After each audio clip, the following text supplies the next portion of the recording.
Donc, à nouveau, bonjour à tous et merci pour être là pour cette réunion, cette session francophone santé mentale et soutien psychosocial euh, pour les pays francophones. Donc, comme vous le savez, ce sont des réunions mensuelles qui sont organisées et aujourd'hui, l'idée, c'était de discuter et d'échanger avec vous autour de tout ce qui est coordination et fonctionnement des GTT santé mentale et soutien psychosocial dans les contextes humanitaires. Et on va garder pas mal de temps aussi pour discuter, puisque effectivement, là, je vous mets un peu les grandes lignes. Mais ensuite, évidemment, chaque GTT s'adapte aussi au contexte dans lequel il évolue, il travaille. Et la coordination, du coup, peut varier. Ce sera super intéressant d'avoir aussi vos expériences et vos retours en fonction des pays pour qu'on puisse partager un petit peu au-delà de chacun son territoire d'intervention. Qu'est-ce qui se passe ailleurs? Next slide, please.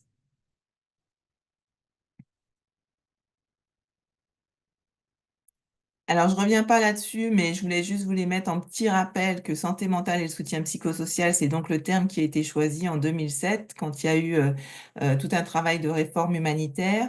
Et donc, c'est un terme générique qui est utilisé dans les contextes humanitaires et d'urgence et qu'on voit de plus en plus souvent maintenant repris aussi par certains gouvernements dans le cadre de leur politique nationale de santé mentale, qui parle de toutes les interventions psychosociales et de santé mentale, à la fois tout le soutien que les personnes reçoivent pour protéger et promouvoir leur bien-être, et aussi pour prévenir et traiter les problèmes de santé mentale. Donc c'est un terme composite, mais qui fait vraiment partie du vocabulaire en santé mentale et soutien psychosocial dans l'humanitaire et qui vise à combiner tout un ensemble d'interventions de différents secteurs. Et donc, c'est pour ça qu'on utilise ce terme composite, puisqu'il renvoie à la fois à la santé, à la protection, mais aussi à tout un tas d'activités qu'on peut imaginer dans la nutrition, dans la wash, enfin dans l'eau et l'assainissement, etc. Next slide, please. Donc, le comité permanent interorganisation, le IASC, hein, comme vous le savez tous, maintenant, c'est ce qui s'occupe de la coordination dans les urgences au niveau des conflits, avec le déploiement de clusters sur le terrain. C'est un comité qui coordonne avec, au sein duquel vous avez les différentes agences des Nations Unies, des représentants des ONG nationales et internationales et un certain nombre de gouvernements et de bailleurs qui sont pas directement impliqués dans le IASC, mais qui suivent les recommandations du IASC au niveau global. Next slide, please. Donc, comment ça se passe quand il y a une situation d'urgence de type conflit et que c'est un dispositif IASC qui est mis en place? Il y a un coordinateur humanitaire, un coordinateur des secours d'urgence selon les cas, et il y a un certain nombre de clusters qui sont mis en place pour répondre à l'urgence. Et vous voyez que là, il y a effectivement à chaque fois une agence qui est responsable d'un cluster, la protection c'est le HR, la nutrition c'est l'UNICEF, etc., et qui déploie sur le terrain le cluster. En termes de santé mentale et soutien psychosocial, comme vous le savez, on n'est pas un cluster, on est un groupe de référence au niveau global et du coup, sur le terrain, on est des groupes techniques de travail qui sommes rattachés au groupe de référence, voilà, en termes de soutien et d'appui qu'on peut donner sur le terrain. Et donc, c'est de cela dont je vais vous parler aujourd'hui, c'est-à-dire que les groupes techniques de travail, santé mentale et soutien psychosocial, qui sont sur le terrain et qui rentrent dans l'architecture humanitaire. Donc là, l'architecture qui vous est présentée là sur cette diapo, c'est celle qui correspond au conflit. Mais vous savez qu'on peut avoir aussi un autre type d'architecture quand il y a une urgence de santé publique, où là, le dispositif est un petit peu différent. Et également quand c'est une crise qui est gérée par le HR, une crise principalement réfugiée. Mais dans tous les cas, ce groupe santé mentale et soutien psychosocial est un groupe de coordination qui vient pour faire que la réponse soit meilleure et plus adaptée au niveau du terrain. Next slide, please. Donc, on suit pour ça effectivement l'établissement des normes interorganisation qui ont été promulguées en 2007, qui sont toujours valides et depuis, il y a eu beaucoup, beaucoup d'autres documents et d'autres principes qui ont été développés. Next slide, please. Alors, la structure du groupe de référence, je pense que c'est toujours intéressant pour vous de le savoir pour voir un peu le lien avec ce que vous faites sur le terrain. Donc, effectivement, ce groupe de référence, il regroupe 65 membres qui sont à part entière, qui sont donc des ONG internationales, des agences des Nations Unies, Il y a 21 observateurs qui sont adhérents et 10 bailleurs. Et donc, il est l'idée actuellement par l'OMS et la Fédération internationale des Croix-Rouges et des Croissants-Rouges, plus donc tous les autres sont des membres. Donc ça, c'est la même chose que vous, ce que vous avez sur le terrain, quand il y a un GTT avec des co-leads et des leads, et puis les membres du GTT. Ce groupe de référence, il fait un retour au secrétariat de l'OPAC et de l'IASC au niveau global. Donc, on rend des comptes tous les ans de nos activités au niveau de l'OPAC et du IASC. Et ainsi, le groupe est reconduit chaque année. Là, on vient d'avoir la validation que ce groupe était reconduit jusqu'à fin 2026. Et puis, en parallèle, les co-leads et les membres font tout un travail au niveau global de plaidoyer, d'accompagnement technique, etc., de tout un tas d'institutions et d'organisations ou de structures, comme vous voyez à gauche, les groupes de travail, le travail sur l'inclusion, les bailleurs, la conciliation de la paix, l'Alliance de la protection de l'enfant. Donc, comme vous allez faire sur le terrain avec, par exemple, le cluster santé, le cluster protection de l'enfance, le gouvernement, les associations locales. Et puis, en parallèle, le groupe de référence a un autre rôle qui est très important, qui est l'appui au niveau des pays, au niveau des groupes de travail technique, comme moi, je le fais pour les pays francophones. Et donc, à tout moment, vous pouvez solliciter le groupe de référence en tant que membre de GTT dans les pays pour avoir un appui et un support par rapport à ce que vous mettez en place sur le terrain en termes techniques et en termes aussi de gouvernance. Next slide, please. Donc, les groupes de travail technique, il y en a de plus en plus. Il y en avait 23 en 2020. Next slide. Et maintenant, il y en a 48 en 2021 et encore plus aujourd'hui. Next, please. Puisqu'aujourd'hui, là, c'était 2022, il y en avait 58 et il y en a encore plus aujourd'hui. Donc, juste pour vous dire que ça prend de l'ampleur et qu'il y a de plus en plus de collègues qui développent des GTT sur le terrain pour travailler sur la coordination en urgence. Next slide, please. Alors, la coordination santé mentale et soutien psychosocial, c'est vraiment un enjeu clé pour les groupes techniques de travail santé mentale et soutien psychosocial. Dans vraiment l'objectif principal, c'est d'assurer une meilleure réponse en santé mentale et soutien psychosocial sur le terrain. À gauche, là, vous avez le manuel sur la coordination en santé mentale et soutien psychosocial. Pour ceux qui ne le connaissent pas, c'est vraiment un livre de chevet qui est vraiment très, très utile pour savoir comment fonctionne un GTT et quels sont les rôles et responsabilités des uns et des autres. Donc, il y a pas mal d'informations que j'ai partagées avec vous aujourd'hui qui sont issues de ce manuel que vous pouvez effectivement télécharger de façon très facile. Puis, on mettra la référence aussi après en ligne. Next slide, please. Alors, ça veut dire quoi, coordonner? Bah, au milieu, là, donc, je vous ai fait un graphique où au milieu, vous avez le GTT santé mentale et le soutien psychosocial.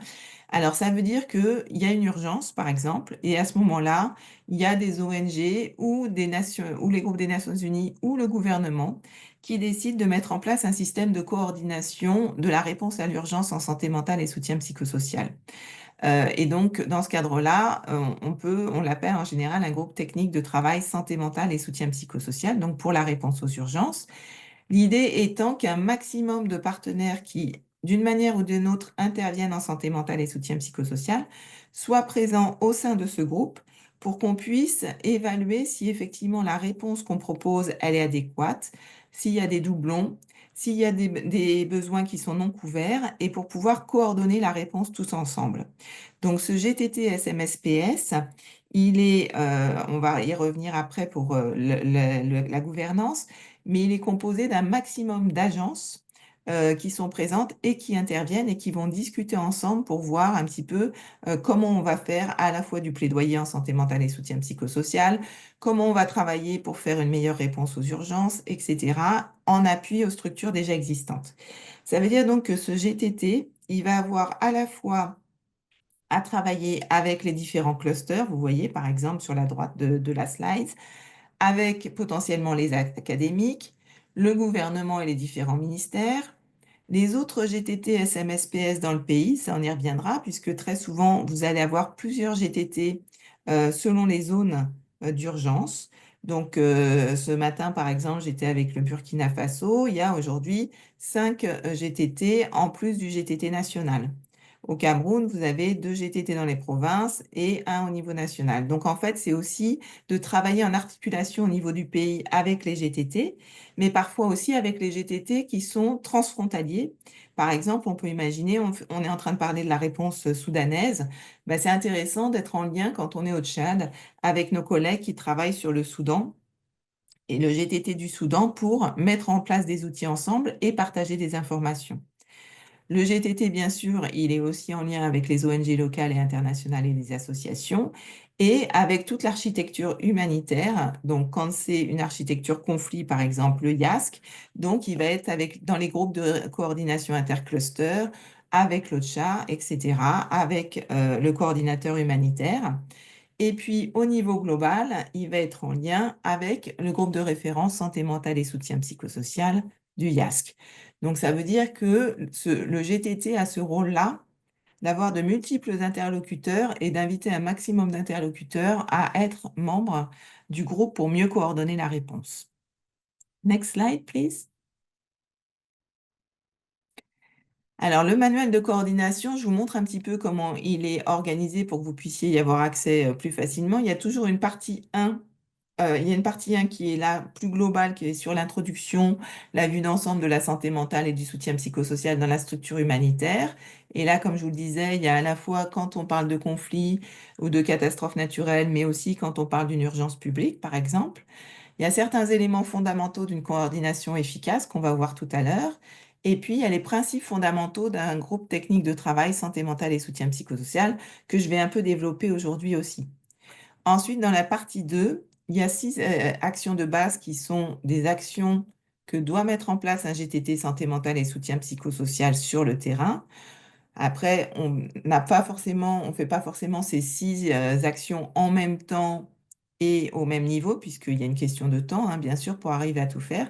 Mais en tout cas, il y a les 6 actions de base, les étapes possibles pour ces actions et des études de cas. Et il y a une partie annexe dans laquelle vous trouvez des outils qui sont beaucoup des outils très pratiques, des listes de vérification, des ressources supplémentaires, etc., que vous pouvez utiliser quand vous travaillez à la coordination du groupe technique de travail. Next slide, please. Alors, ces fameuses actions essentielles des groupes techniques de travail, nous aujourd'hui, on va surtout s'attarder sur le premier, mais vous verrez que les autres sont aussi importants et font partie intégrante du rôle d'un GTT. La première action, évidemment, d'un GTT, c'est la mise en place et le maintien d'un groupe de travail technique qui soit efficace, qui coordonne bien les choses. Et aujourd'hui, c'est vraiment le focus de la présentation, c'est de voir comment s'assurer que le GTT fonctionne de façon la plus efficace possible. Mais le GTT, bien sûr, a d'autres rôles. On les évoquera pour certains, mais pas tous. Au niveau de la gestion de l'information, le fait d'établir des liens entre toutes les parties prenantes. Donc ça, c'est évidemment le fait d'être un GTT qui rassemble l'ensemble des partenaires qui travaillent en santé mentale et soutien psychosocial. C'est en soi, évidemment, une façon de répondre à cette action. Il y a tout ce qui est renforcement des capacités, échange de connaissances et soutien par les pairs. Le volet suivi et évaluation. Et donc, reporting et partager aussi ça avec les différents partenaires pour faire mieux connaître et faire mieux valoir le travail qui est fait en santé mentale et soutien psychosocial, mais aussi les besoins, la promotion de la pérennité à long terme et le plaidoyer. Next slide, please. Alors, la première, puisque c'est là-dessus qu'on va insister aujourd'hui, donc c'est le maintien d'un groupe de travail technique. Le GTT, il doit inclure un large éventail d'acteurs locaux, nationaux et internationaux de la santé mentale et du soutien psychosocial qui sont actifs dans la réponse. Donc, idéalement, le GTT, son objectif, c'est de réunir tous les acteurs qui, d'une manière ou d'une autre, travaillent en santé mentale ou soutien psychosocial dans les différents secteurs, aussi bien la santé, la protection, l'éducation, la nutrition, etc., pour que tout le monde soit autour de la table et puisse dire quelles sont les interventions mises en place, qu'est-ce qui manque, comment on pourrait faire des systèmes de référencement qui fonctionnent, comment interagir avec le plan de réponse humanitaire, comment interagir avec les autres clusters. Donc ça, c'est vraiment une dimension qui est clé et dont on pourra parler, c'est comment aussi aller mobiliser les différents intervenants. Et par exemple, le fait d'avoir des GTT dans les provinces est une stratégie qui est intéressante quand il y a une urgence dans une province, de mettre en place un groupe de technique de travail sur place qui va vous permettre aussi d'avoir un accès plus important à toutes les associations nationales, les associations locales, qui sont des acteurs de cette région, qui ne sont pas forcément représentés en capitale, qui n'ont pas forcément beaucoup de moyens, mais qui vont progressivement, et c'est ce qu'on discutait par exemple ce matin en Burkina Faso, grâce à la mise en place de GTT dans les provinces, ils arrivent à toucher beaucoup plus d'acteurs et d'associations qui interviennent localement et qui, à travers tout le travail qu'ils font au niveau du plaidoyer, sont ensuite motivés pour intégrer la santé mentale et le soutien psychosocial dans leurs interventions et embaucher des psychologues. Donc ce travail-là, au plus près des zones d'intervention et des zones d'urgence, vous voyez, ça permet aussi de faire que cette dimension de santé mentale et soutien psychosocial soit progressivement prise par des acteurs qui, au départ, ne le faisaient pas et qui vont avoir envie de l'intégrer et donc où on va avoir un renforcement de la réponse sur le terrain. Next slide, please. Donc, ce maintien du groupe, là, c'est au début d'une urgence, mais ça peut être aussi, bien sûr, là, la plupart, il y a beaucoup de pays où il y a déjà des GTT qui sont en train de fonctionner, mais ça peut être aussi, comme je disais, un GTT qu'on développe à un moment donné parce qu'il y a une nouvelle crise, une nouvelle urgence. Le premier point, ça va d'être d'identifier et d'engager tous les acteurs qui existent en santé mentale et soutien psychosocial, de s'appuyer sur les structures de coordination existantes, c'est-à-dire voir s'il y a déjà de la coordination qui est faite ou pas, pour éviter évidemment de faire un doublon en termes de structure de coordination. Faire une réunion initiale où, on va le voir tout à l'heure, quand c'est le GTT déjà en place, avoir des réunions à un rythme très régulier. Faire le lien avec les stratégies et les plans nationaux. Pardon, je l'ai lu dans le mauvais ordre. Développer des méthodes de travail consensuelles. Élaborer des processus de coordination de routine. Donc là, comme je le disais, ça va être d'avoir une mailing list, d'avoir une réunion mensuelle, etc. Faire le lien avec les stratégies et les plans nationaux pour assurer une pérennité dans le temps des interventions et du groupe. Mobiliser les ressources. Et puis, évidemment, faire en sorte que le fonctionnement du groupe permette de réduire les différences de pouvoir et facilite la participation de chacun. On aura l'occasion d'y revenir. Next slide, please. Alors, ça, c'est l'objectif global, évidemment, de n'importe quel GTT, hein, c'est de réduire la souffrance et d'améliorer la santé mentale et le bien-être psychosocial. Et donc, en reprenant ce que je viens de dire, c'est bien sûr un maximum d'acteurs, avoir une réponse cohérente, pérenne et fondée sur les principes du IASC. Et il y a plein de défis auxquels vous faites face au quotidien et qui sont notifiés là, mais il peut y en avoir d'autres. C'est bien sûr un problème de financement. Souvent, les financements sont limités. Donc, c'est pas évident de trouver du temps pour pouvoir participer et animer le GTT SMSPS. Il y a des programmes et des contraintes de temps qui sont différents selon les organisations, les agences des Nations Unies, les ONG nationales, les associations de patients, par exemple. Et donc, il faut trouver des dénominateurs communs et une façon de se rassembler dans la complémentarité. Il y a bien sûr le fait que l'ensemble de ces organisations peuvent parfois être en rivalité sur les financements, sur les zones d'intervention, et donc il faut arriver à mettre ça de côté pour arriver à travailler de façon complémentaire et de façon la plus intelligente possible. Bien sûr, un autre élément qui peut être problématique est le fait de lier la santé mentale et le soutien psychosocial à un seul secteur ou un seul cluster, par exemple la santé ou la protection de l'enfance, et donc de plus avoir cette vision d'ensemble de la santé mentale et du soutien psychosocial. Et un autre élément, c'est de dupliquer des groupes de coordination. Et ça, c'est vraiment quelque chose sur lequel on doit être vigilant. Par exemple, d'avoir un groupe santé mentale sous le cluster santé et un groupe soutien psychosocial dans la protection de l'enfance. Là, l'idée, c'est justement de réunir tous ces partenaires dans un seul groupe, SMSPS, qui puissent travailler ensemble à ces différents volets. Next slide, please. Alors, donc, comme on l'a dit jusqu'à maintenant, hein, vous le voyez, ça c'est une autre façon de le présenter, la coordination de l'action humanitaire ou le chef du gouvernement, avec un groupe de coordination intercluster. Donc là, on est bien dans une situation où le IASC est sur place et gère l'urgence de conflit. Et donc, le groupe de travail technique SMSPS est transverse à tout un tas de secteurs avec le cluster santé, le cluster protection, les clusters éducation, nutrition, coordination et gestion des camps, etc. Et avec de préférence des points focaux dans chacun de ces clusters et une adaptabilité par rapport à ces clusters. Next slide, please. Alors, comment on va faire pour qu'un GTT soit efficace? Ça, c'est une slide qui est tirée de l'expérience qui a été faite et d'une enquête qui a été faite sur le terrain. Hein. Donc, ce sont vraiment là des qualités pour favoriser, et c'est une responsabilité de chacun des membres, pour faire en sorte effectivement que le GTT fonctionne de façon optimum. Donc, évidemment, c'est tout ce qui est confiance et honnêteté. Il faut avoir un leadership où on est à la fois stratégique et inclusif, où tout le monde a l'impression qu'il peut faire valoir son point de vue, participer aux échanges et discuter. Il y a une question, bien sûr, de fiabilité et d'être réactif, d'écoute et de communication. Je ne vais pas tous les citer, mais effectivement, bah, vous imaginez bien, hein, c'est plein d'agences et d'organisations qui sont ensemble, bien sûr, qui partagent un objectif commun qui est de renforcer la réponse santé mentale et soutien psychosocial, mais c'est pas toujours simple, et donc ce sont vraiment des qualités qui vont permettre que chacun s'entende, y trouve son compte et son intérêt aussi dans le fait de participer au GTT et puisse améliorer la réponse ensuite sur le terrain. Next slide, please. Alors, plus concrètement, Théophile, il faudrait fermer votre micro. Merci. Alors, la mise en place d'un GTT sur le terrain.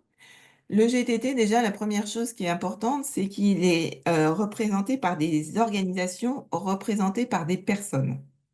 Et là, ça, vous le voyez, par exemple, je vous ai mis deux exemples, le GTT Nord Cameroun et le GTT à Adré, avec du coup les logos des différentes organisations. Ça, c'est une stratégie déjà qui, en termes de visibilité, poids pour vous en tant que GTT, est super important. C'est-à-dire d'avoir une slide, par exemple, une diapo, pardon, par exemple comme ça, où vous avez les logos de tous les participants à votre GTT, tous les membres du GTT.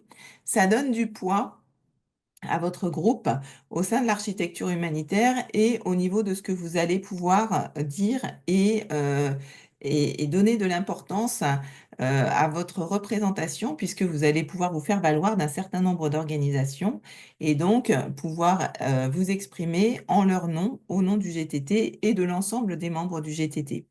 Donc, ce sont des petites choses, mais ça permet effectivement de noter tout de suite combien d'agences font partie prenante de votre GTT et d'avoir leur logo. Ça donne tout de suite beaucoup de visibilité à ce que vous pouvez faire. Le GTT, comme je le disais, il peut être mis en place au niveau national ou au niveau d'une zone spécifique.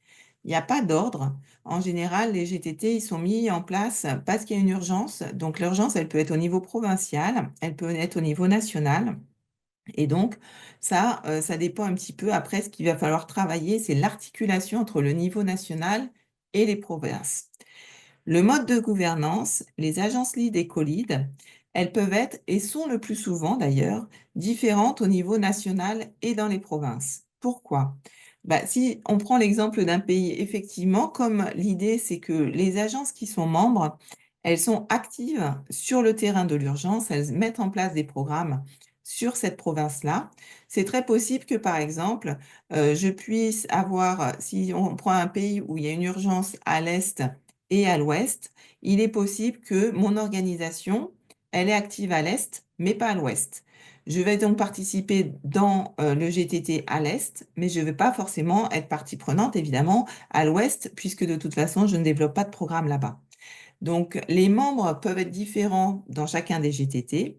Et de la même façon, les leads et les co-leads, qui sont le plus souvent élus par l'ensemble des membres du GTT, ils vont varier selon les zones, à la fois en fonction de qui est volontaire pour être lead et co-lead du GTT, qui a les moyens de le faire, on va y revenir, et aussi, bien sûr, qui est actif sur la zone. Et donc, c'est ce qui va faire que sur un même pays, vous pouvez avoir un lead et un co-lead au niveau national, un autre lead et un autre co-lead dans une autre province, un autre lead et un autre co-lead dans une autre province, et c'est pas un souci du tout. Next slide, please. Alors, la gouvernance du GTT SMSPS, comment ça se passe? Donc en général, vous avez compris, il y a tous les membres, on essaye de réunir un maximum de membres, de gens qui interviennent en santé mentale et soutien psychosocial. On se réunit tous au sein de ce GTT et à partir de là, l'idée était effectivement de dire on va désigner un lead et un ou plusieurs co-leads et éventuellement des secrétaires et facilitateurs. Le nombre de leads, co-leads et facilitateurs, il est dépendant de la charge de travail et de la disponibilité des personnes. Le cas le plus classique, c'est un lead et un co-lead. Mais effectivement, en fonction de la charge de travail, en fonction du temps qui peut être dédié par la personne, on a parfois un nombre plus important de leads. On peut avoir des endroits où il y a un lead, deux co-leads. Il y a des endroits où il y a un lead, deux co-leads et un facilitateur. Donc ça, c'est aussi au niveau de chacun des GTT et en fonction des personnes qui se portent volontaires, d'évaluer la charge de travail et de voir le dispositif le plus pertinent. En général, les leads et co-leads et les facilitateurs, ce sont donc des agences et qui sont élues et non pas des personnes. Ce sont bien les organisations hein, qui sont élues, comme les membres du GTT, c'est des organisations, c'est des agences, c'est pas les personnes. Donc, ils sont élus pour une période donnée, souvent pour une durée d'un an ou de 2 ans par les membres du groupe. Donc ça dépend un petit peu des termes de référence hein, qui sont dans chacun des pays, ça peut varier. Il y a des pays où c'est toujours le lead est par le gouvernement. Il y a des pays où il n'y a pas le gouvernement dans les leads et co-leads. On essaye toujours qu'il y ait des ONG qui soient aussi lead et co-lead et des agences des Nations Unies. Donc, on essaye d'avoir ce qui aussi est sur un plan stratégique et le plus pertinent en termes de leadership pour nous représenter dans les différentes structures humanitaires et auprès du gouvernement. Et bien sûr, on essaye aussi, c'est une base de volontariat. Ça veut dire que une organisation qui va se porter en tant que lead ou co-lead ou secrétaire, eh bien, elle accepte qu'une personne de son équipe la représente pour jouer ce rôle-là. Et ça prend du temps. Donc, ça veut dire qu'effectivement, l'organisation, elle dit une partie du temps de quelqu'un de mon équipe en santé mentale et soutien psychosocial va être dédiée à la coordination et à porter le GTT en santé mentale et soutien psychosocial, parce qu'on pense que c'est important de se coordonner, parce qu'on pense que ça va aider la stratégie santé mentale et soutien psychosocial sur le terrain. Donc très souvent, c'est le fonctionnement qui est fait, des agences se portent volontaires, il y a une élection sur un certain temps de mandat, et ensuite il y a cette animation, cette gouvernance. À noter qu'il y a quelques cas aussi où on peut avoir un lead qui est financé par un bailleur, et dans ce cas-là, il est bien sûr financé au nom d'une organisation. Donc, c'est une organisation qui demande à un bailleur de financer le lead du GTT. Après, bien sûr, en avoir discuté avec l'ensemble des membres du GTT. Et dans ce cas-là, évidemment, la situation est plus simple en termes de temps, puisque le lead a une personne qui peut être 50% ou 100% dédiée à la gouvernance et au lead du GTT SMSPS. Et donc, on arrive à faire plus de choses, évidemment, que quand on n'a que 10 ou 20% de son temps qui peut être dédié à la gouvernance du GTT et qu'on fait ça, bien sûr, en plus de ses propres responsabilités au sein de son agence de rattachement, c'est-à-dire la gestion des programmes, la coordination de son secteur, etc., au sein de sa propre organisation. Next slide, please. Alors, quel est le rôle et les responsabilités? Quels sont les rôles et responsabilités des leads et des co-leads et des secrétaires facilitateurs? Donc, le lead et le co-lead, ils se partagent les tâches à la fois suivant les périodes et le volume de travail. Leur rôle, c'est d'agir en tant, bien sûr, ils représentent le GTT, hein, donc ils agissent en tant que points focaux pour le GTT sur la SMSPS et ils représentent le groupe de travail dans les plateformes de coordination pertinentes. On verra que ça, c'est un rôle qui peut être aussi en partie de représenter le groupe de travail délégué à des membres du GTT. Si par exemple, on a une organisation qui est membre du GTT et qui fait aussi partie du cluster protection, par exemple, on peut déléguer à cette personne de représenter le GTT au sein du cluster protection et ainsi partager les tâches et le volume de travail pour les leads et les co-leads.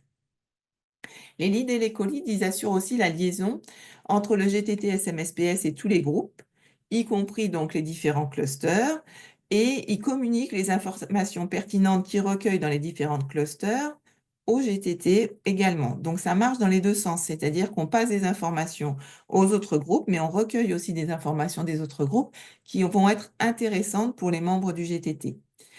Le rôle des leads et des co-leads, c'est aussi de faciliter les réunions régulières du GTT et de préparer les documents pertinents. La plupart des GTT se réunissent environ une fois par mois, mais ça peut être plus souvent quand il y a une urgence et beaucoup moins souvent quand il y a beaucoup moins d'urgence, mais quand même, la recommandation, c'est plutôt une fois par mois. Ils facilitent le développement du plan d'action pluriannuel par le groupe. Ils assurent le suivi du plan d'action annuel et ils collectent et ils partagent les outils d'évaluation, les outils de référence, les lignes directrices humanitaires, la stratégie nationale en santé mentale et soutien psychosocial, et bien sûr les lignes directrices en santé mentale et soutien psychosocial.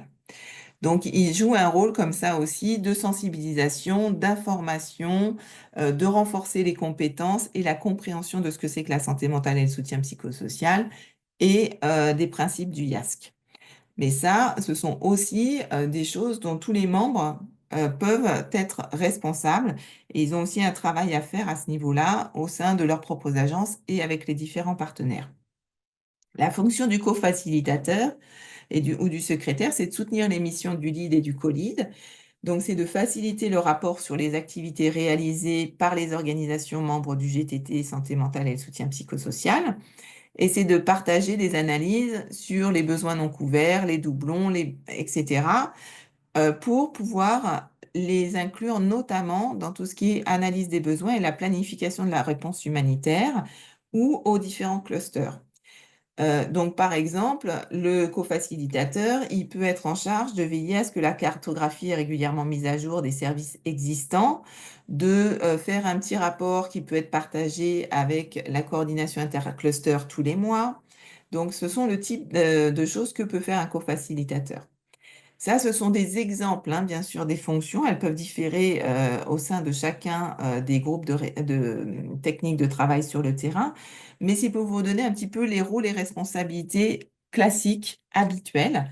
Et vous voyez que c'est quand même des grosses responsabilités, qui ont un rôle très important en termes de leadership de la part des leads et des co-leads et du secrétaire ou co-facilitateur pour que le GTT soit fonctionnel et efficace. Next slide, please. Donc, les facteurs de réussite pour un GTT qui marche bien sur le terrain, bah, c'est bien sûr, on en a parlé déjà, le temps, hein. Alors, idéalement, si on a quelqu'un à temps complet, c'est fantastique. C'est rare, mais c'est fantastique. Et puis, bah, sinon, il faut au moins que les personnes, elles puissent et elles aient officiellement du temps alloué à cette représentation en tant que lead et co-lead, puisque on le sait, animer un groupe technique de travail, ça prend beaucoup de temps. Et d'autant plus si c'est un peu un cercle vertueux, c'est-à-dire que plus vous allez arriver à faire parler du GTT, plus vous allez être sollicité et plus ça demande du temps. Donc d'un côté, c'est super parce que ça fait que la santé mentale et le soutien psychosocial est de plus en plus pris en compte, mais ça veut dire qu'en termes de temps, il devient nécessaire peut-être un peu plus vite, soit d'avoir un poste qui est financé, soit de répartir un peu les tâches entre les différents membres du GTT pour que ça reste gérable pour le lead et le co-lead. Les autres facteurs clés de réussite, c'est bien sûr d'être redevable vis-à-vis du GTT, c'est-à-dire que les co-leads, comme on disait tout à l'heure, ils sont employés par une organisation, mais ils vont être redevables vis-à-vis du GTT. Et donc, quand ils vont aller représenter le GTT, par exemple, à une réunion de coordination intercluster, ils vont représenter le GTT. Ils ne vont pas représenter leur agence. Donc ça, c'est un élément qui est aussi très important. Ils doivent rendre des comptes au GTT sur ce qu'ils font, puisque, évidemment, c'est ça un peu l'idée. Ils doivent avoir des compétences et des expériences, puisqu'ils vont être sollicités à plein de niveaux pour pouvoir expliquer ce que c'est que la santé mentale et le soutien psychosocial, c'est quoi les principes du IAS, comment on intervient dans une urgence, comment on travaille avec la protection de l'enfance, par exemple, comment on travaille avec la nutrition en SMSPS. Donc, tous ces aspects-là, comment on va faire que la santé mentale et le soutien psychosocial soient inclus dans le cycle de projet humanitaire. Donc, ça veut dire que effectivement, il doit avoir une certaine expérience et une certaine compétence, y compris dans des sphères qui sont parfois un petit peu éloignées de leur travail quotidien au sein de leur agence. Bien sûr, ils doivent être opérationnels, c'est-à-dire que l'idée, c'est que les leads et les co-leads sont des organisations opérationnelles qui ont des interventions sur le terrain. Partager les rôles entre les différents co-leads ou leads, c'est un élément qui est très important parce que, comme on l'a dit, la charge de travail est très importante. Donc, un des enjeux clés, c'est une bonne communication entre les co-leads pour qu'effectivement les choses soient faites de façon fluide et la plus efficace possible avec une bonne répartition des rôles. Que ce soit, le plus souvent aussi possible avec, des gens qui sont, au niveau national, un membre du personnel local pour, garantir la pérennité, mais aussi pour mieux comprendre le contexte au niveau culturel et au niveau, géopolitique et au niveau, des services existants et du fonctionnement global. Et puis qu'il soit en lien avec le groupe de référence santé mentale et soutien psychosocial, puisque là-dessus, eh ben, comme aujourd'hui, par exemple, ça en fait partie. On est là en tant que groupe de référence pour vous appuyer sur le terrain et c'est une de nos fonctions principales. Next slide, please. Alors, il y a aussi, bien sûr, des rôles et des engagements des membres du GTT SMSPS, puisque bien sûr, il y a un rôle qui est primordial par les leads et co-leads et les secrétaires, mais un groupe, il va fonctionner seulement si tous les membres du GTT sont impliqués. Et donc ça, c'est vraiment un élément clé, c'est-à-dire que pour faire en sorte que les réunions du GTT soient intéressantes, que le GTT avance bien, qu'on arrive à faire le plan d'action, qu'on arrive à être repéré par l'ensemble des intervenants de l'architecture humanitaire, et ben, ça veut dire que chacun des membres doit avoir un rôle très actif là-dessus. Il y a certains GTT qui ont par exemple décidé de faire signer et de demander aux membres de signer une charte d'engagement pour être sûr qu'ils contribuent de façon efficace au GTT. Donc la première chose, évidemment, hein, c'est que si une organisation veut être membre, eh ben, elle s'arrange pour qu'il y ait des personnes qui soient disponibles pour participer aux différentes réunions et aux différentes activités. Là, j'ai mis au niveau national et régional, mais comme je disais tout à l'heure, on peut être présent au niveau national et pas régional, ou au niveau régional et pas national. Donc, j'aurais dû mettre et ou, puisque l'idée, c'est que on participe au GTT là où on est actif et là où on va avoir du coup un rôle à jouer effectivement dans la coordination de la réponse. Les points focaux, les personnes qui sont désignées, elles représentent leurs organisations respectives et elles doivent donc connaître le mandat, les capacités, les priorités et les activités de leurs organisations, puisque elles vont devoir aussi les partager avec les membres du GTT Santé mentale et soutien psychosocial et les faire valoir. Donc, par exemple, ça n'a pas forcément de sens que ce soit le chef de mission d'une ONG qui vienne et qui intervienne au niveau du GTT SMSPS. Bien sûr, il va connaître le mandat et les capacités. Par contre, il va peut-être pas être en mesure de vous dire, au niveau des interventions en santé mentale et soutien psychosocial, qu'est-ce qui est fait. Donc, c'est plus intéressant que la personne qui vienne au sein des GTT SMSPS soit une personne qui mène des activités en santé mentale et soutien psychosocial et ait des compétences dans ce secteur.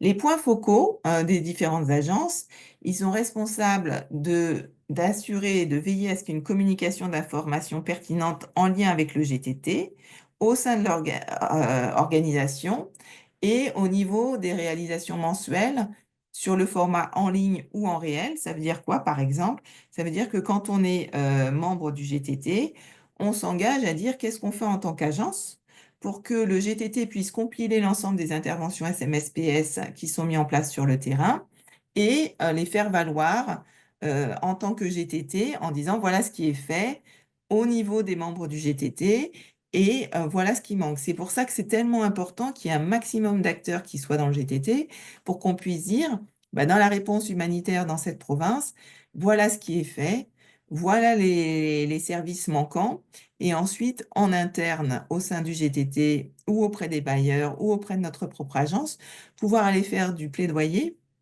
pour que les besoins non couverts soient couverts ou pour que quand il y a des doublons, les doublons soient évités.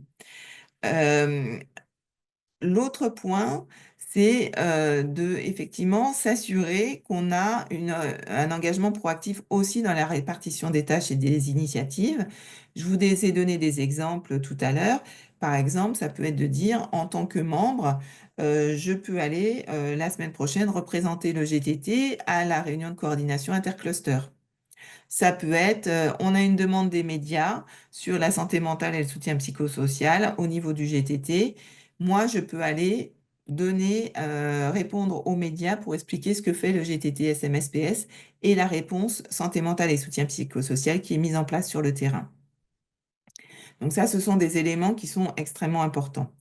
Et puis, bien sûr, les membres du GTT s'engagent à adhérer au point développé dans les termes de référence du GTT et au plan d'action. Mais en général, alors les termes de référence peuvent avoir été faits avant l'adhésion de l'agence, mais ce sont des termes de référence qui sont somme toute assez classiques et qu'on doit aussi du coup promouvoir au sein de sa propre agence. C'est que les principes du IASC, santé mentale et soutien psychosocial, on va les promouvoir ensuite au sein de sa propre agence si jamais ils ne sont pas promus.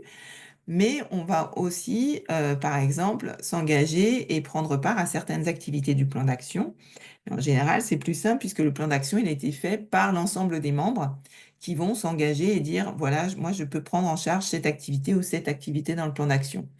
Vous l'avez tous fait très, très bien là, par exemple, sur les Journées mondiales de la santé mentale, de dire, ben, moi, en tant qu'agence et en tant que membre du GTT, je m'engage à faire cette intervention ou à participer financièrement pour l'organisation de la mondiale de la santé mentale.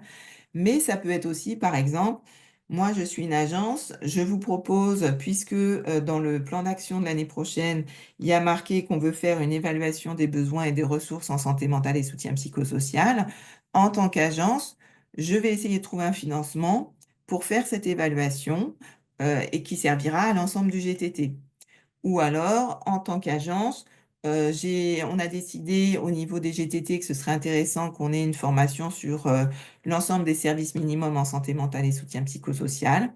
En tant qu'organisation, je vais trouver un financement pour pouvoir le faire et qu'on puisse ensuite former à la fois les gens de mon agence, mais aussi des personnes des autres agences sur cette formation et avoir ainsi un langage commun. Next slide, please. Au niveau, là, je vous ai repris l'exemple, vous vous rappelez peut-être que, au moment en juillet, on avait fait une session francophone où le Cameroun extrême nord nous avait présenté un petit peu ses outils et donc là, je vous ai repris une des diapos qui avait été mis, à l'époque, pour vous donner un exemple, hein, des responsabilités des membres du GTT, la façon dont c'était formulé. Donc ça, c'était l'exemple du Cameroun qui vient compléter ce que je viens de vous dire. Et donc, selon les GTT, vous pouvez décider ou non de clarifier quelles sont les responsabilités des membres du GTT. Souvent, c'est aussi un petit chapitre qui est inclus dans les termes de référence du groupe technique de travail et qui permet que les organisations qui s'engagent dans le GTT sachent à quoi elles s'engagent. Next slide, please.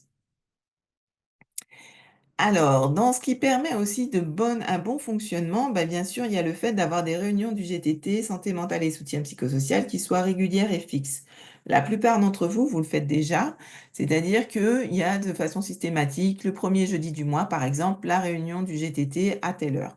Comme ça, tout le monde le sait, toutes les agences sont au courant, c'est plus facile de le mettre à l'avance dans son planning et de s'organiser autour puisque c'est fait de façon régulière. Il y a, pour que ça fonctionne bien, ce qui est important aussi, c'est d'avoir un ordre du jour de la réunion et potentiellement de le faire, circuler en amont. Là, je vous ai mis un exemple en disant au moins 3 jours avant, mais bien sûr, ça peut être beaucoup plus tôt, pour que chaque membre puisse aussi rajouter des points de discussion pendant ces réunions GTT SMSPS. Les points peuvent être extrêmement variés et sont dépendants de chaque GTT. Je vous donne des exemples. Ça peut être de travailler ensemble sur le plan d'action. Ça peut être de faire une mise à jour de là où on en est du plan d'action. Ça peut être de dire, voilà, on voudrait travailler sur la question du suicide par rapport à notre zone. Donc, on fait une session sur le suicide. Ça peut être de faire une évaluation des formations. Ça peut être de travailler ensemble sur quels sont les mécanismes de référencement entre les différentes organisations. De vouloir présenter les activités d'une organisation présenter un travail sur une thématique. Donc vraiment, c'est très, très large. Ça peut être de vouloir, présenter par exemple, le compte rendu d'une évaluation qui a été faite dans une province. Donc c'est extrêmement large.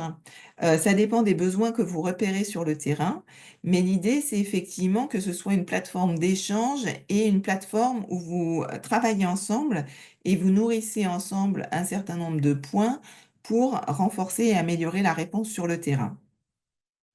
Idéalement, enfin pas idéalement, il faut faire des comptes rendus, de ces réunions, pour que les gens qui ne peuvent pas y participer de façon ponctuelle, aient quand même l'information. Même si c'est pas un très long compte rendu, il y a des modèles qui peuvent être, partagés et puis, du coup, ça permet aussi de savoir quelles sont les actions demandées et de faire le suivi de ce qui a été, discuté pendant cette réunion. Et puis, bien sûr, ça permet aussi de mettre à jour de façon régulière la liste des membres du GTT pour s'assurer que, les gens, les agences, membres sont toujours présents, que les gens ont les informations et donc, de mettre à jour régulièrement les contacts. Next slide, please. Je repris à nouveau, les outils de l'extrême nord pour vous montrer des exemples d'outils qu'on considère comme importants et qui participent au bon fonctionnement d'un GTT. En général, bon là, je pense que c'est quasiment le cas de tous les GTT, que je connais, et que vous représentez aujourd'hui, c'est d'avoir pour commencer des termes de référence qui clarifient effectivement qu'est-ce que c'est que le GTT et cetera. Tout ce que je décris là, il y a des modèles qu'on peut partager avec vous. La deuxième chose, c'est bien sûr d'avoir un plan d'action. C'est-à-dire qu'entre vous, les membres, vous décidiez et là-dessus, vous pouvez vous appuyer sur le manuel de coordination en santé mentale et soutien psychosocial.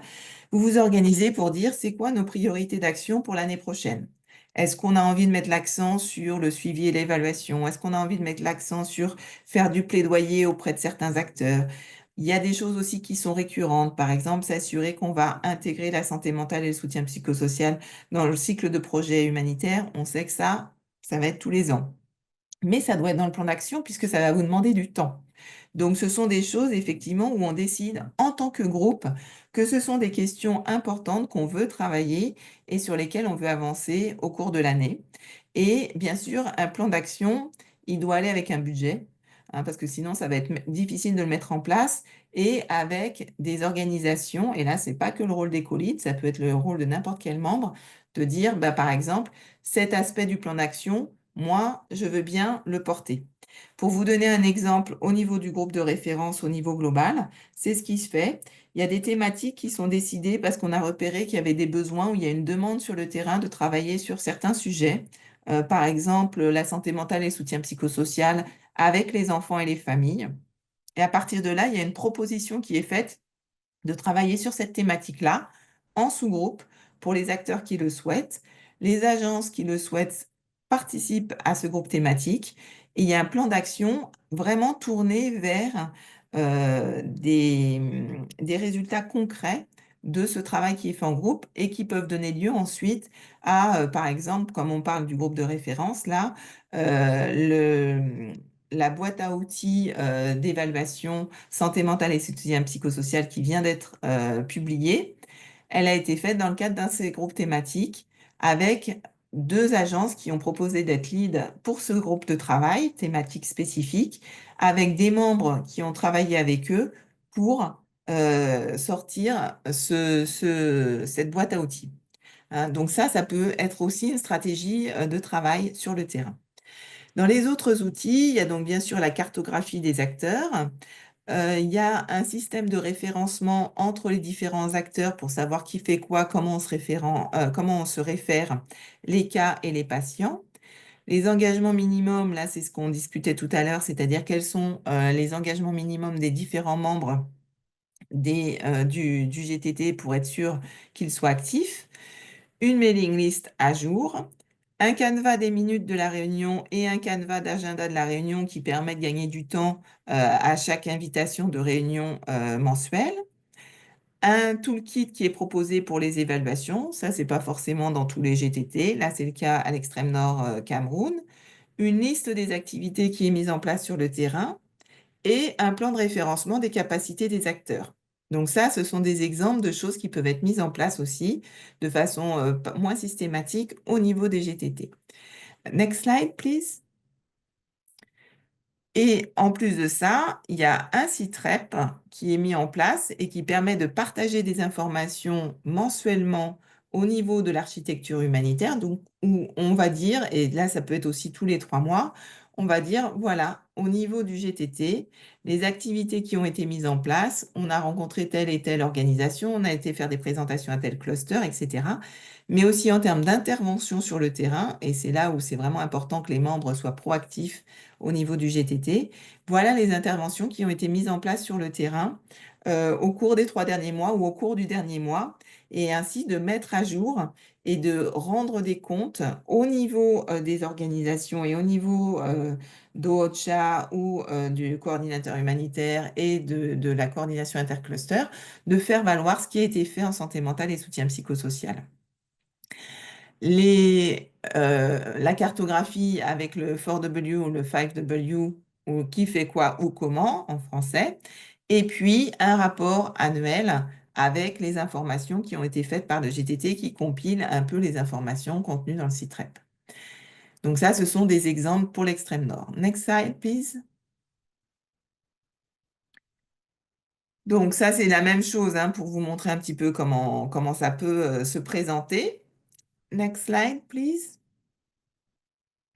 Ça, c'est un exemple pour le circuit de référencement. Donc, vous voyez, suite à la cartographie, on peut faire un circuit de référencement qui va permettre de dire, voilà, selon les besoins qu'il y a au niveau par rapport à des bénéficiaires et à des gens dans cette zone, si jamais je veux rencontrer, j'ai besoin d'envoyer une personne en sécurité alimentaire, voilà les personnes et leurs contacts à qui je peux référer. Si on a besoin de quelqu'un en service spécialisé, voilà les agences qui font des services spécialisés dans la zone et à qui on peut référer des personnes avec les noms des focal points. Donc, ça vous permet ensuite de construire au niveau du GTT tout un système de référencement et de vous sentir aussi beaucoup moins démuni quand vous êtes sur le terrain pour dire, ben voilà, si j'ai ce problème ou ce problème-là, à qui je peux référer dans la complémentarité avec des personnes. Et puis, du coup, bah, comme si votre GTT fonctionne bien, ces personnes-là, vous les connaissez, vous savez comment elles travaillent, vous savez dans quel camp elles travaillent, dans quelle zone précise elles travaillent, et du coup, ça donne énormément de fluidité au travail que vous faites. Ça vous permet bien sûr de repérer aussi là où il y a un manque d'acteurs, soit en termes de zone, soit sur la pyramide, et de pouvoir faire du lobbying et pouvoir travailler pour que, effectivement, des besoins non couverts soient couverts dans les mois suivants, parce qu'on aura repéré avec le référencement à travers les discussions, par exemple, que ben, quand on a un patient, par exemple, qui a besoin d'une prise en charge spécialisée, ben, on ne sait pas où l'envoyer.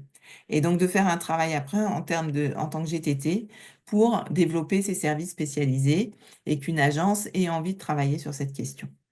Next slide, please. Ça, c'est des exemples aussi du coup des sites REP dont je vous parlais, qui sont ensuite partagés avec l'architecture humanitaire, donc au niveau du GTT du Cameroun. Et ça vous donne aussi des éléments, voilà, quand on partage des données comme ça, de donner de la visibilité à ce que vous faites, mais aussi de repérer pour vous qu'est-ce qui marche pas, et de faire valoir et de faire du plaidoyer pour tout ce qui est santé mentale et soutien psychosocial, et de faire que les autres acteurs des autres secteurs vous repèrent aussi et puissent aussi travailler avec vous et en évitant les doublons sur ce qui est pertinent. Next slide, please. Un autre exemple que je voulais partager avec vous, c'est le GTT Santé mentale et soutien psychosocial du Burkina Faso, où OCHA leur a proposé de faire une page sur le site Relief Web, Relief Web qui est quand même un des sites extrêmement regardés pour tout ce qui est les urgences humanitaires, où ils indiquent qu'est-ce qui est fait au niveau du GTT santé mentale et soutien psychosocial, avec la mise à jour des documents du groupe de travail, les TDR, etc. Et qui peut être une page qui est nourrie avec les comptes rendus de réunion, les minutes de réunion, les assessments, etc. Et qui sont donc disponibles au niveau international et qui donnent une super visibilité à votre travail sur le terrain. Donc ça, c'est quelque chose aussi que vous pouvez pousser en tant que GTT pour être beaucoup plus visible en prenant l'exemple du Burkina Faso pour pouvoir avoir une page dédiée pour vos activités et pour votre GTT. Next slide, please. Alors là, c'est juste un exemple, on va peut-être pas le faire en détail, mais pour commencer à alimenter notre réflexion ensemble, euh, par rapport au GTT dont vous êtes membre ou lead actuellement, est-ce que vous avez des termes de référence déjà? Oui, non, obsolète, ou vous ne le savez peut-être pas. Est-ce que vous avez une stratégie et un plan d'action pour 2025? Est-ce que vous avez fait un bilan de l'année 2024? Oui, non, je ne sais pas. Est-ce que s'il n'y en a pas, c'est prévu d'en mettre un en place? Est-ce que vous avez une liste des membres du GTT qui est actualisée? Il n'y en a pas. Est-ce qu'elle est disponible? Est-ce que vous avez une diapo avec les différents logos qui donnent de la visibilité à ce que vous faites, qui vous permet aussi de, quand quelqu'un va vous demander, bah d'accord, votre GTT, vous représentez combien d'agences, que vous puissiez dire rapidement combien d'agences et puis voire même envoyer une slide avec ces agences pour donner plus de poids à ce que vous faites. Est-ce que vous avez une mailing list? Oui, non. Est-ce qu'elle est à jour? Est-ce qu'il y a beaucoup de groupes maintenant qui fonctionnent avec des groupes WhatsApp en complément quand il y a des difficultés avec Internet? À vous de voir si ça peut être pertinent d'en avoir un pour certains échanges. Souvent, l'intérêt du groupe WhatsApp, c'est de rappeler les réunions, mais ça peut être aussi, par exemple, voilà, il y a un patient qui aurait besoin de telle et telle chose à tel endroit. Est-ce que quelqu'un dans le groupe intervient là-bas? Donc, ça permet une fluidité, une rapidité de réponse comme ça sur des questions un peu rapides. Est-ce que dans votre GTT, vous avez un format pour les agendas de réunion et des comptes rendus de réunion? Et est-ce que les membres du GTT peuvent alimenter et proposer des sujets à l'agenda? Est-ce que vous avez une cartographie des acteurs et un système de référencement possible? Est-ce que vous avez une évaluation des compétences et un plan de renforcement des compétences ou est-ce que vous avez envie de travailler là-dessus pour pouvoir faire des demandes de formation? Je vous rappelle par exemple qu'il est possible de demander au groupe de référence des formations sur l'ensemble minimum de services en santé mentale et soutien psychosocial, sur le suivi et évaluation et sur tout un tas d'autres choses. Donc n'hésitez pas non plus à repérer ça et à faire des demandes. Est-ce que vous avez un format pour partager des informations avec la coordination intercluster et les autres acteurs et rendre visible ce que vous faites régulièrement pour que du coup, bah, tout ce qui est fait en santé mentale et soutien psychosocial apparaisse bien dans les réunions intercluster, mais aussi dans les rapports qui sont produits régulièrement et du coup plus facilement ensuite dans tout ce qui est le cycle de projet humanitaire. Et ça peut être plein d'autres choses encore. C'est juste pour commencer à ce que vous puissiez réfléchir et qu'on puisse ensuite, dans les questions-discussions, aborder tous ces points. Next slide, please. Et ça, c'est aussi d'autres choses qu'on peut commencer à réfléchir et discuter. Mais par exemple, on s'appuie sur les structures existantes. OK, comment mon GTT il est en lien avec les coordinations existantes, avec le système de santé, avec le système de protection, avec le système humanitaire, dans les cas d'épidémie, comment il est en lien avec tout le système de réponse aux épidémies. Donc, comment ça s'articule? Euh, Identifier et impliquer les acteurs. Est-ce que quand je regarde un petit peu les intervenants sur le terrain, je me dis qu'on a ratissé assez large, qu'on a toutes les personnes intéressantes qui font partie déjà du GTT? Est-ce qu'il y a des gens, par exemple, qui sont de l'éducation, qui participent au GTT, qui savent qu'on existe, avec qui on peut faire des liens? Même chose avec la protection de l'enfance ou avec le groupe JBV, donc violence basée sur le genre, pardon. Donc, est-ce que, par exemple, j'entends parler qu'il y a une association de psychologues nationale? Est-ce que je les implique? Comment je peux faire en sorte qu'ils soient intéressés pour rejoindre le GTT et travailler avec nous? Comment peut-être si je travaille avec eux, ça va me permettre de penser et de former les futurs psychologues aussi aux interventions d'urgence? Est-ce que dans les méthodes de travail consensuelles que j'ai mis en place, on a une bonne compréhension ensemble des règles, des méthodologies, et cetera, et qu'on arrive à bien travailler ensemble en tant que GTT, en faisant des ateliers, pendant nos réunions? Est-ce qu'on a des processus de coordination de routine Est-ce que oui, on a une réunion mensuelle ou pas? Est-ce que j'aimerais en ajouter d'autres ou pas? Le lien avec les stratégies et les plans nationaux. La mobilisation des ressources, comme on en a parlé pas mal, est-ce qu'il y a une bonne coopération pour l'affectation des ressources? C'est-à-dire quand on organise quelque chose, est-ce que chacun essaye à son niveau de participer? Ça peut être parce qu'on va faire la réunion une fois dans telle organisation, une autre fois dans une autre organisation. Ça peut être quelqu'un qui va dédier du temps à telle ou telle activité. Ça peut être aussi, de proposer, par exemple, d'avoir une représentation qui tourne dans certains clusters. Donc comment effectivement ces ressources-là, au niveau du GTT sont, le plus optimisées? Et puis, est-ce qu'il y a effectivement des dynamiques de pouvoir dans mon GTT qu'on essaye aussi d'harmoniser pour qu'il n'y ait pas, une organisation ou, une agence ou, un lead qui prend toute la place et qui fait qu'il y a plus de dynamique, en dans le groupe, qu'il y a pas d'échange et qu'en fait on se sent plus assujetti à certaines agences plutôt que dans une participation, équitable où chacun a son mot à dire et quelque chose de plus participatif. Next slide, please. Ça peut être aussi des choses que vous travaillez en groupe et après j'arrête, parce qu'après je pense que ce sera intéressant qu'on discute ensemble. Mais voilà, par exemple, ça peut être de réfléchir dans votre groupe de travail, ça peut être un des points, d'une réunion mensuelle. Quels sont les acteurs avec une forte collaboration, d'autres avec une collaboration faible ou des acteurs qu'on aimerait approcher pour renforcer notre GTT et ça peut être la fois d'après, d'avoir différents membres qui vont aller approcher différentes organisations pour qu'ils viennent et qu'ils fassent partie du GTT, qu'on les briefe. Donc ça peut être quelque chose qu'on peut aussi faire, par exemple, lors d'une réunion mensuelle pour élargir et être sûr qu'on couvre mieux tous les acteurs en santé mentale et soutien psychosocial.